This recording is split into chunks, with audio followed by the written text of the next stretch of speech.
चलो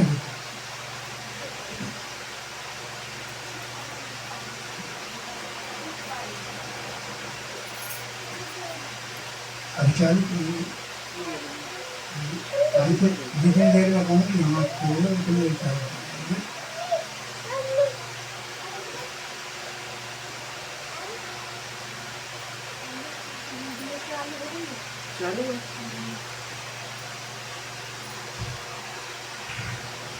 चालू कर दो।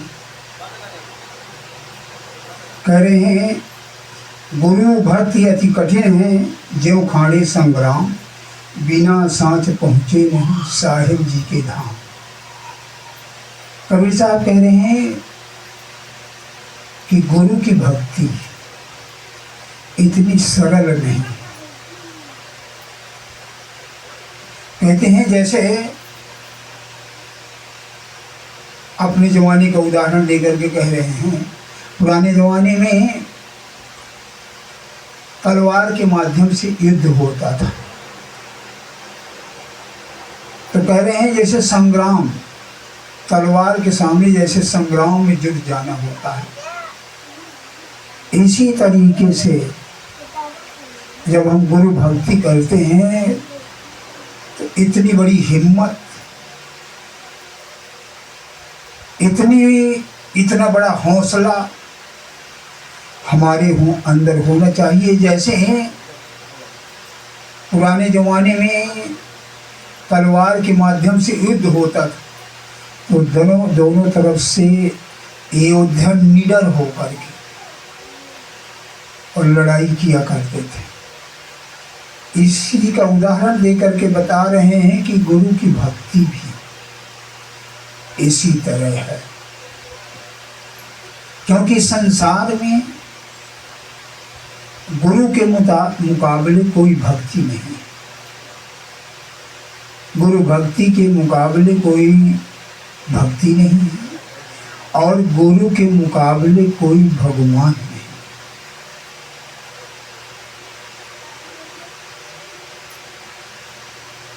इसलिए कहा है क्योंकि गुरु की भक्ति में सभी की भक्ति भी हो जाती है। इसलिए कहा है गुरुर् ब्रह्मा गुरुर् विष्णु गुरुदेव महेश्वरा गुरु साक्षात परम ब्रह्म तस्मै श्री गुरुवे नमः। अखंड मंडलाकारं व्याप्तम ऐं चराचरं तत्पदं दर्शितम ऐं तस्मै श्री गुरुवे नमः। ध्यान मूलम गुरु रूपम, पूजा मूलम गुरु पादकम, मंत्र मूलम गुरु वाक्य, मोक्ष मूलम गुरु कृपा। यानी सब कुछ गुरु ही है और गुरु की भक्ति में सभी की भक्ति भी हो जाती है। गुरु की पूजा में सबकी पूजा जैसे समुद्र में नदी समा जा। लेकिन ये इतना सरल है नहीं जितना कहने में और सुनने में हमें लगता है। लेकिन ये जहाँ गुरु भक्ति हो जाती है, जहाँ गुरु भक्ति होती है, जिस गांव में, जिस घर में, जिस हृदय में, इसकी भी बहुत बड़ाई किया गया है। शंकर जी गोस्वामी तुलसीदास जी के माध्यम से कहते हैं धन्य धन्य माता पिता धन्य हृदय अनुरक्त और धन्य ग्राम को जानिए जहाँ जन्मे गुरु भक्त। कहते हैं वो गांव धन्य है, वो नगर धन्य है, उसके माँ बाप धन्य है, खुद उसका हृदय धन्य है। ये इसीलिए कह रहे हैं कि इससे बड़ी संसार में और कोई भक्ति ही नहीं है। गुरु की बहुत बड़ी बड़ाई किया है। गुरु की महिमा अमिट है, कही न सके सुत शेष, जिनकी कृपा कटाक्ष से रंकम होत नरेश। कहते हैं गुरु की महिमा जो है शंकर ब्रह्मा विष्णु नहीं कह पाए। गुरु की इतनी बड़ी बड़ाई बता रहे हैं कबीर साहब कि अगर इस धरती का कागज बना डालूं और जितने पेड़ पौधे इनकी कलम बना डालूं और पहाड़ों की स्याही बना डाली और समुंदर में इन पहाड़ों की स्याहियों को घोल डाली और गुरु की महिमा अगर लिखना शुरू कर दूं तो स्याही भी खत्म हो जाएगी, कागज भी खत्म हो जाएगा, कलम भी खिर जाएगी, खत्म हो जाएगी, गुरु की महिमा नहीं लिखी जाएगी। सब धरती कागज करूं, लेखन सब बन रहा है, सात समुद्र की मछ भरूं, गुरु को ने लिखा न जाए। इतनी बड़ी बड़ियाई बता रहे हैं।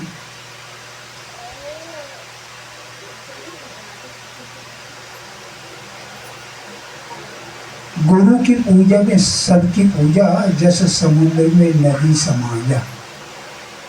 ये बाबा शिव दयाल की वाणी। जैसे सारी नदियों का स्नान करना, गंगा, यमुना, नर्मदा, पैसोनी और ये बहुत सारी नदियां हैं। और इसके अलावा फिर विदेशों में भी बहुत नदियां हैं। अगर सब नदियों का स्नान करना है तो एक जगह चले जाओ, कहाँ? समंदर में। समंदर में डुबकी लगा लो तो सभी का स्नान हो गया। क्योंकि सभी जा करके उसी में मिली हुई हैं। इसलिए कह रहे हैं, और गोस्वामी तुलसीदास जी भी कह रहे हैं, शंकर, ब्रह्मा, विष्णु, हनुमान, दुर्गा, जप तप यज्ञ हवन, अगर गुरु की भक्ति कर लिया तो ये समझो हम सब कर लिया। गोस्वामी तुलसीदास जी अपनी वाणी में बता रहे हैं, कह रहे हैं, जब जोग विराग महामक साधन दान दया दम कोट करे, मुन सिद्ध सुरेश गणेश महेश ससेवत जन में अनेक मरे, निगमागम ज्ञान पुराण पढ़े तपसालन में जुग पुंज जरे, मन सोपन रूप कहे तुलसी, सतगुर बिन दुख कौन हरे। सतगुर के अलावा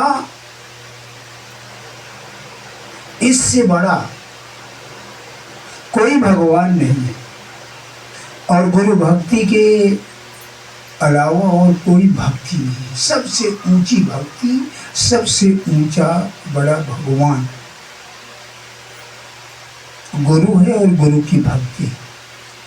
इसलिए महापुरुष कहते हैं कि अगर मनुष्य जन्म पा करके और गुरु मिल गया, गुरु में भी भेद है ना, और गुरु ऐसा मिल जाए जो वो भक्ति बता दे जिससे हमें मोक्ष मिल जाती है, वो गुरु मिल जाए, तब तो ये हमारा जीवन सफल हो गया।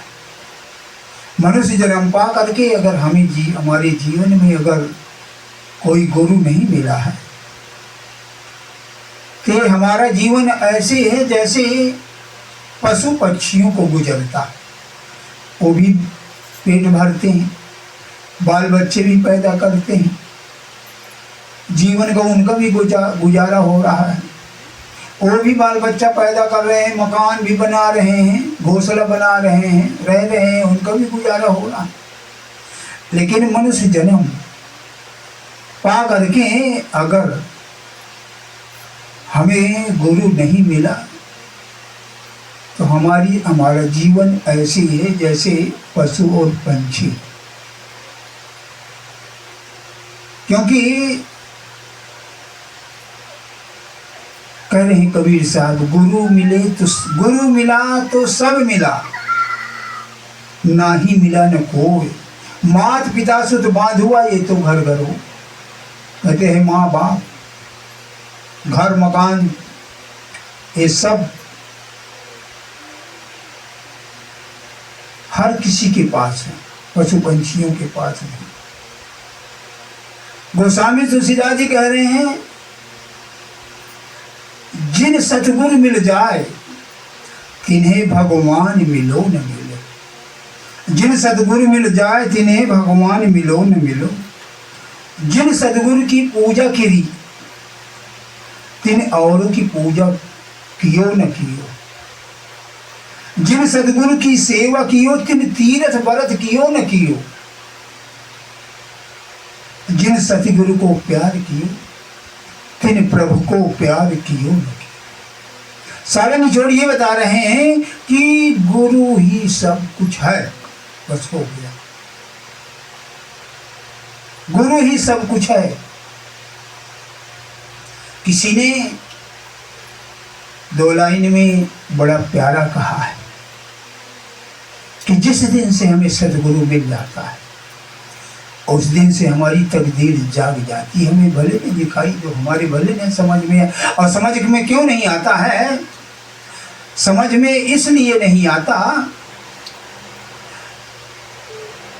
कि हम गुरु को अपने जैसे समझते हैं, बस इसलिए नहीं समझ में आता। क्योंकि गुरु भी हमारे जैसे बाल बच्चों के बीच में रहता है, हमारे जैसे खाने पीना खाता है, हमारे जैसे सारी क्रियाकलाप करता है, इसलिए हमारी समझ में नहीं आता। लेकिन महापुरुष कहते हैं जिस दिन गुरु मिल जाए समझ लो हमारी तकदीर ही जाग गई।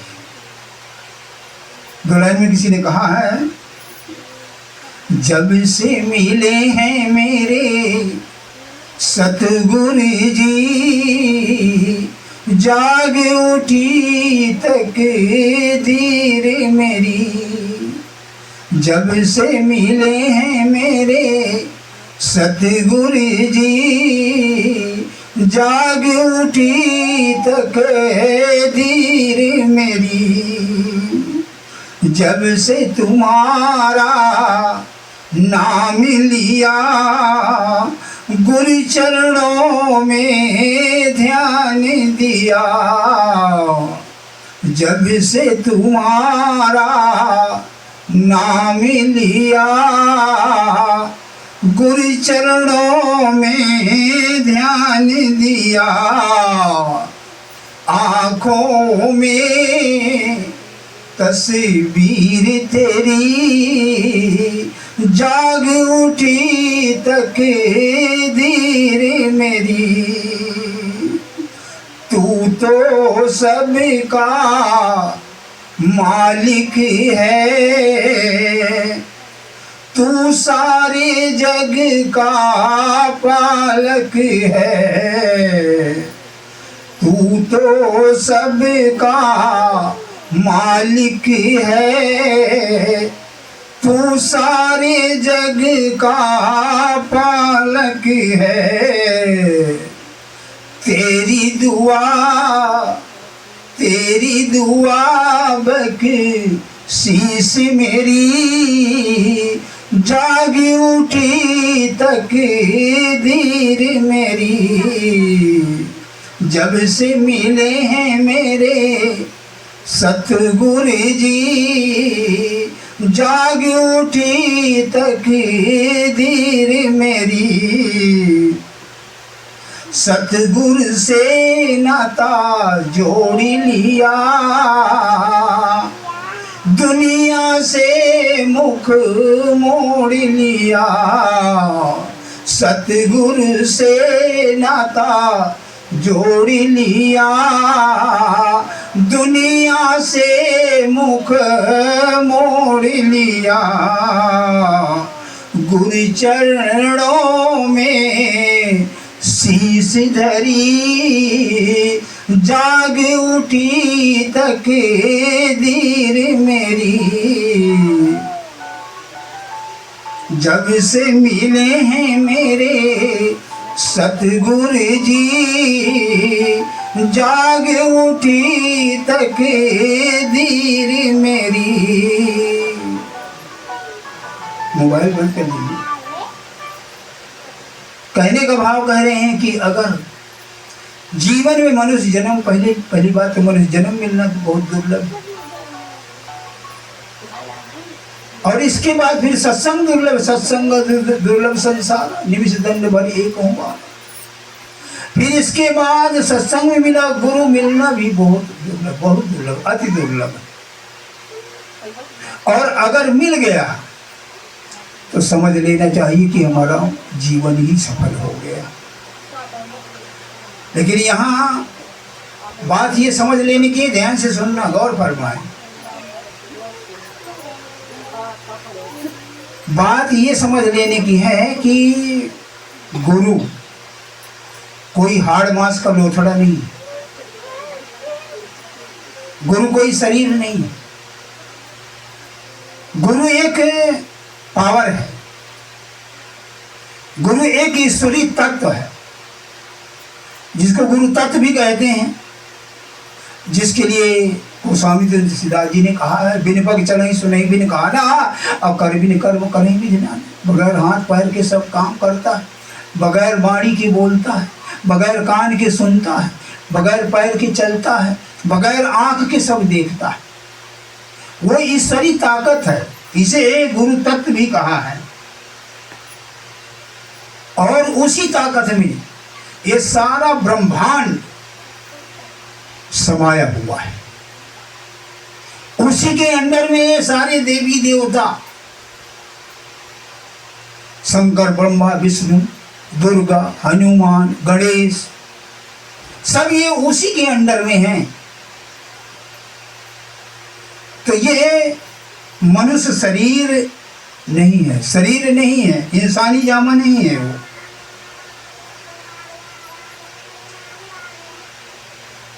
लेकिन वो जो ताकत है, वो जो पावर है, ईश्वरी तत्व है, वो किसी इंसानी जामे में प्रकट हो करके हमारी जैसी भाषा में बोल करके और उन रूहों को प्रेरणा देता है जो उसके धाम जाने के लायक है, जो उसके धाम में जाने के लायक है। और धाम क्या है? इस सीधी सी बात यह है कि सीधे सीधे परमात्मा में विलीन हो जाना, जिसे हम मोक्ष कह देते हैं, जिसे हम मोक्ष कह देते हैं। इसलिए महापुरुष कहते हैं, जिसके लिए कहा है, जिस शरीर में वो ईश्वरी तत्व गुरु तत्व वो पावर प्रकट है, उसके लिए महापुरुष कहते हैं उसे अलग मत जानना, उसमें वो प्रकट है ना। इसलिए गोस्वामी तुलसीदास जी ने कह रहे हैं, बंदम गुरुपद कंज कपा सिंध नर रूप जास बचन रवि कर निकर महामोह तम पुण्य। कहते हैं जिसमें वो ईश्वरी तत्व प्रकट हो जाती है, उसके वचन में पावर है, उसमें ताकत है, क्योंकि उसका अमली ज्ञान है, उसका अमली ज्ञान है, उसकी बात में वजन है, उसकी वाणी का हमें असर पड़ता है। जैसे मान लो उदाहरण के लिए, मेरे साथ लगभग जितने भी लोग जुड़े हैं और जिनमें से आधे दारू पीते थे, लेकिन उन्होंने अपने माँ बाप का कहने नहीं माना, रिश्तेदारों ने बहुत समझाया लेकिन वो कहने नहीं माने, मांस खाना नहीं छोड़ा, भांग पीना, गांजा पीना, शराब पीना नहीं छोड़े। लेकिन जब मेरे पास आए, मैंने उनसे पहले ही शर्त रखी कि भाई अगर मेरे साथ जुड़ना है या सत्संग में आना है तो नशा छोड़ना होगा, शराब गांजा भांग अंडा मीट मछली मांस खाना सब छोड़ना होगा। स्वीकार कर लिए। स्वीकार क्यों कर लिया? वजन है ना, अपने माँ बाप का कहने नहीं माना, अपने रिश्तेदारों का कहने नहीं माना, अपने यार दोस्तों का कहने नहीं माना। लेकिन जब यहाँ आए, इस दरबार में आए, तो वो मान गए, आसानी से मान गए। तो उनकी वाणी में वजन है, अमली ज्ञान है, उन्होंने वो कुछ किया है, तब जाकर के वो परमात्मा प्रकट हुआ है। जैसे पीपल और बरगद का बीज अगर 1 कुंटल लेकर के इकट्ठा करके किसी खेत में आप बीज दीजिए, लेकिन वो कभी जमेगा नहीं, कभी नहीं जमेगा। अगर उसी बीज को, उसी फल को कोई चिड़िया चुग लेती है, भोजन कर लेती है, और इसके बाद जहां वो कहीं बीट कर देती है, यहाँ तक कि पत्थर में भी अगर उसने बीट कर दिया तो पेड़ तैयार हो जाता है। आपने देखा होगा बड़ी बड़ी बिल्डिंगों में पेड़ पीपल के निकल आते हैं, पत्थर की चट्टानों में वो जम जाता है, कुएं में, बड़ी बड़ी बिल्डिंगों में आपने देखा होगा। क्यों? उसने खा करके और उसके हजम किया है, और जब उस खाया उसमें तो उसमें ऐसी एक तासीर आ गई, तासीर पैदा हुई, ऐसी उसमें कोई तत्व प्रकट हुआ कि अगर वो पत्थर में भी बीट कर दिया तो वो उग गया। उनका अमली ज्ञान होता है। जैसे गजकुंदी जानते हैं? कोई हाथ उठाना, गजकुंदी कोई जानते हैं? कोई नहीं जानता। गजकुंदी, गजकुंदी इधर नहीं जानते, हमारी तरफ बहुत जानते हैं। गजकुंदी में क्या होता है कि छोटी सी पोटास डाल करके पुड़िया बना करके, और उसमें ऐसी जगह बनती थी और उसी में सारा सिस्टम, और जोर से ऐसे मारो तो घड़ाम मचती। तो चोर बदमाश सोचते हैं यार इनके यहाँ राइफल है, इतनी आवाज़ होती है उसमें, इनके घर में राइफल है, बहुत खतरनाक मामला है। या कोई पंछियों को उड़ाने जाते हैं, बाजरा वगैरह, तो उसकी आवाज़ से वो उड़ाते हैं पंछियों को, लेकिन आवाज़ होती है, उसमें मार नहीं होती। आवाज़ होती, सिर्फ मार नहीं होती है, क्योंकि उसमें वो सिस्टम है ही नहीं। लेकिन अगर बंदूक में अगर गोली चढ़ा करके मारोगे तो आवाज के साथ साथ मार भी होगी। इसी तरह महापुरुष जिसमें वो ताकत प्रकट है, थोड़े से दायरे में प्रकट है, और जब वो हमें अपनी वाणी के माध्यम से प्रेरणा देते हैं तो हमारे ऊपर उसका असर पड़ता है। इसलिए कहा है गोस्वामी तुलसीदास जी कि कभी मन में ये नहीं सोचना। बताया तो है कि गुरु कोई और है, ये हाड़ मास का तो लोथड़ा नहीं है, लेकिन हाड़ मास का लोथड़ा गुरु नहीं है, लेकिन उस हाड़ मास के लोथड़े में जो ईश्वरी तत्व, गुरु तत्व प्रकट है, उसके लिए कहा रहा है अगुण ही सगुण ही कछु नहीं भेदा। यानी अगुण में, यानी उसमें और सरगुण में, निर्गुण में सरगुण में कुछ भेद मत समझना।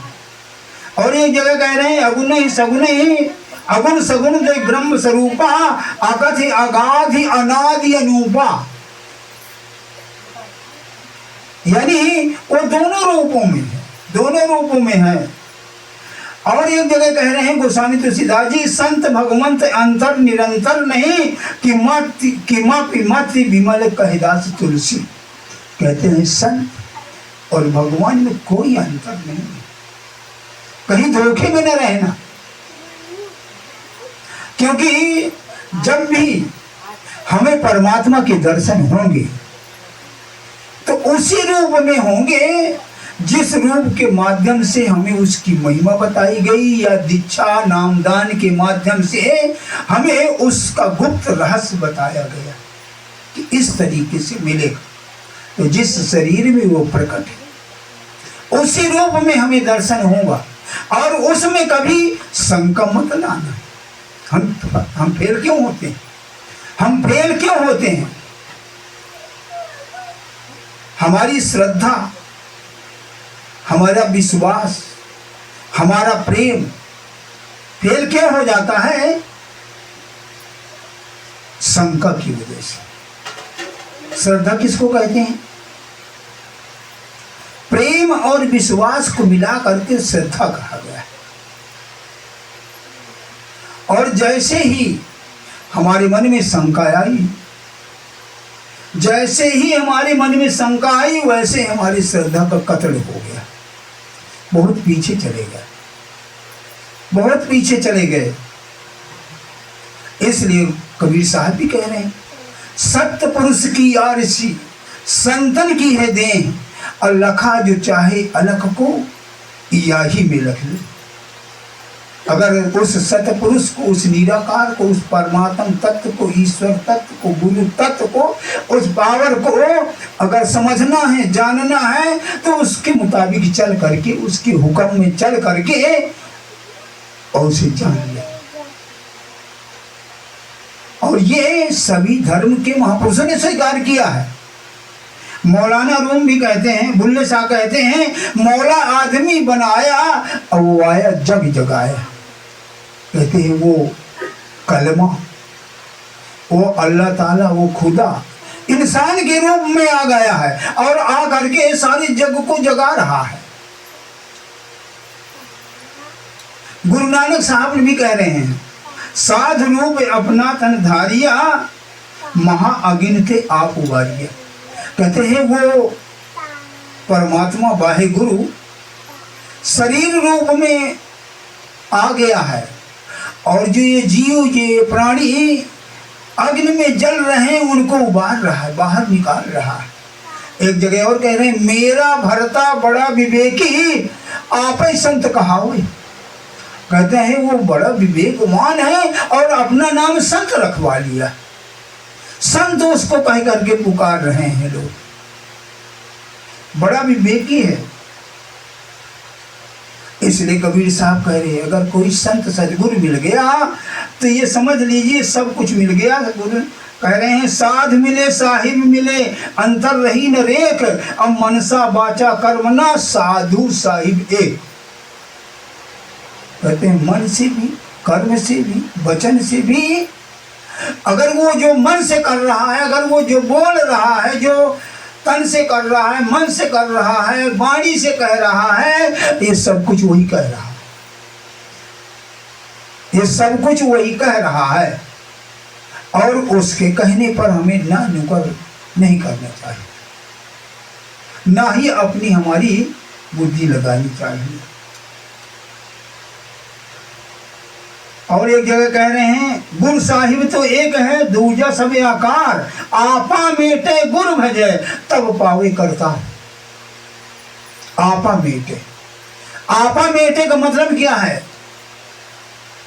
अपने आप को जीरो बना लेना, अपने अहंकार को खत्म कर देना, अपने ईगो को खत्म कर देना, अपने आप को जीरो बना लेना। और जब तक हमारे अंदर मैं का संचार है, मैं का संचार है, अहंकार है, ईगो है, तो हम परमात्मा से बहुत दूर, बहुत दूर। मैं का मतलब होता है विनाश, मैं का मतलब होता है विनाश।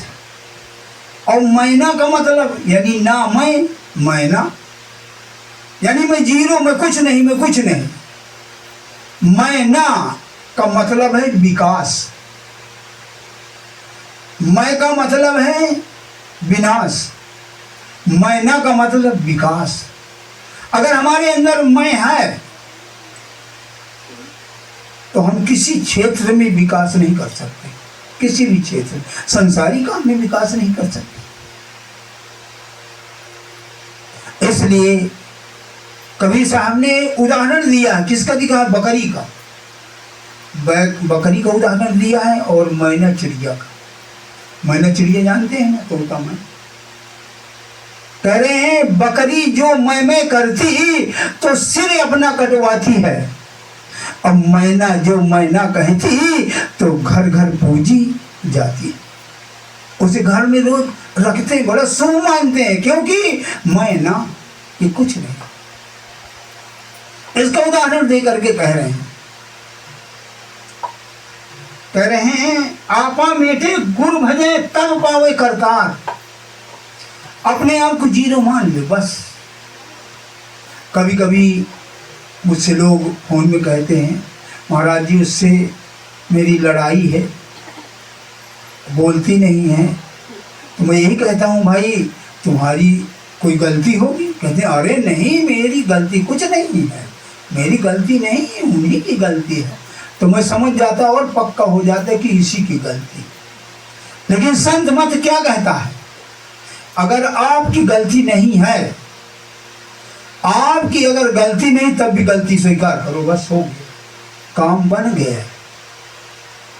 आपकी गलती है तो है ये है, लेकिन अगर गलती नहीं है तब भी गलती को स्वीकार करो, मेरी ही गलती की वजह से ऐसा हुआ, मेरी ही गलती की ऐसी वजह से ऐसा हुआ। अपने आप को अब जब इस जगह पर आ जाएंगे ना, चारों तरफ से प्यार आएगा, चारों तरफ से परमात्मा का भी प्रेम, इंसानों का भी प्रेम, डबल फायदा होगा। इसलिए कहते हैं मिटा दो अपनी हस्ती को, मिटा दो अपनी हस्ती को, गर मर्तबा चाहो, दाना खाक में मिल गुले गुलजार होता। जैसे हम धरती में कोई बीज डालते हैं, चना का मान लीजिए, गेहूं का मान लीजिए, मटर का मान लीजिए, तरोई खीरा का मान लीजिए। जब हम बीज डालते हैं तो वो बीज जो है अपनी हस्ती मिटा देता है, अपनी हस्ती मिटा करके और मिट्टी हो जाता है, मिट्टी बन जाता है। और जब अपनी हस्ती को ही मिटा दिया तो ऐसे वो निकलता है। मिटा दो अपनी हस्ती को, गर मर्तबा चाहो, दाना खाक में मिल गुले गुलजार होता। फिर वो खिलता है और बढ़ते बढ़ते इतना बढ़ जाता है कि पूरे खौ बुखारी भर जाती है, क्योंकि हस्ती को मिटा दिया ना। तो महापुरुष कहते हैं संत सदगुरु की बताई हुई भक्ति, फिर ध्यान देना, आपको बड़ा गुस्सा भी लगेगा और ये भी आप कहेंगे कि कभी कभी तो बड़ा लालच देते हैं कि सत्य कथा दुख शोक को दूर करे दे चैन, और हे नारद कल काल में ये वैभव सुख आए।